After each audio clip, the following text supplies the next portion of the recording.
तर भिवंडीतल्या बोरीवली गावात एटीएसची मोठी कारवाई सुरू आहे। एटीएसनं 8 ते 10 जणांना ताब्यात घेतल्याची सूत्रांची माहिती आहे। बोरीवली गावात कालपासून 450 ते 500 पोलिसांचा बंदोबस्त लावण्यात आलाय। एटीएसच्या 20 ते 25 गाड्या बोरीवली गावात दाखल झाल्या आणि सर्च ऑपरेशन सुरू झालंय।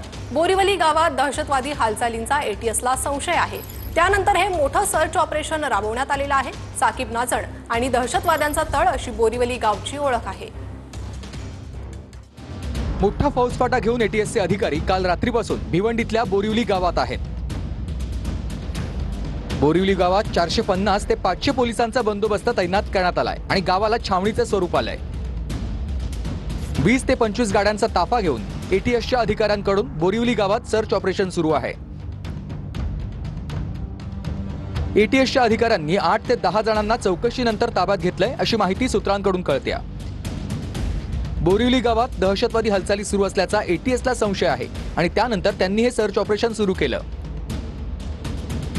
याआधीही बोरिवली गावात दहशतवाद्यांचा तळ होता। साकीब नाचनमुळे बोरिवली गाव याआधीही बऱ्याचदा चर्चेत आलंय।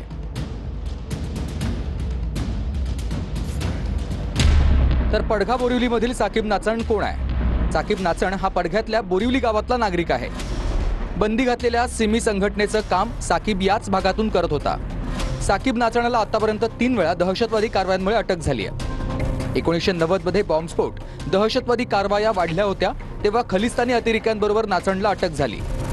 तेव्हा गुजरातमधील टाडा न्यायालयानं साकीबला जन्मठेपेची शिक्षा ठोठावली होती, परंतु 5 वर्षात तुरुंगात राहिल्यावर नाचणची सुटका झाली। त्यानंतर नाचणला 2002-3 मध्ये झालेल्या साखळी बॉम्बस्फोट प्रकरणी अटक झाली। अटकेनंतर साकीब नाचणला ठाणे कारागृहात ठेवण्यात आलं होतं। वर्तणूक चांगली असल्याचं सांगत कारागृह प्रशासनानं त्याची 5 महिने आधीच सुटका केली। ठाणे कारागृहामधून बाहेर पडताच त्याला भेटण्यासाठी मोठी गर्दी झालेली। 2023 मध्ये नाचणला पुन्हा अटक झाली आणि सध्या तो कोठडीतच आहे। साकीब नाचणनं पडघ्याला स्वतंत्र क्षेत्र म्हणून घोषित केलेलं होतं असा पोलिसांना संशय आहे। साकीबला अल शाम म्हणजेच एक प्रकारचा इस्लामिक सिरिया पडघ्यात निर्माण करायचा होता। साकीब नाचणनं पडघा गावाला अल शाम असं नाव दिलं होतं। तळ मजबूत करण्यासाठी तो तरुणांना पडघ्यात स्थलांतरित करण्यास प्रेरणा देत होता असा एनआयएचा दावा आहे। आणि या सर्व प्रकरणावरून साकीबच्या मुसक्या एटीएसनं 2023 मध्ये आवळल्या। ऑगस्ट 2023 मध्ये साकीबच्या मुलालाही अटक झाली होती। पडघा बोरिवली गाव नेमकं कुठे आहे? मुंबई नाशिक महामार्गालगत पडघा बोरिवली हे गाव वसवलंय। ठाणे शहरापासून वाहनानं गेल्यास 1 ते 1.5 तासात या गावात पोहोचता येतं। पडघा बोरिवली गावात सुमारे 8000 इतकी लोकवस्ती आहे।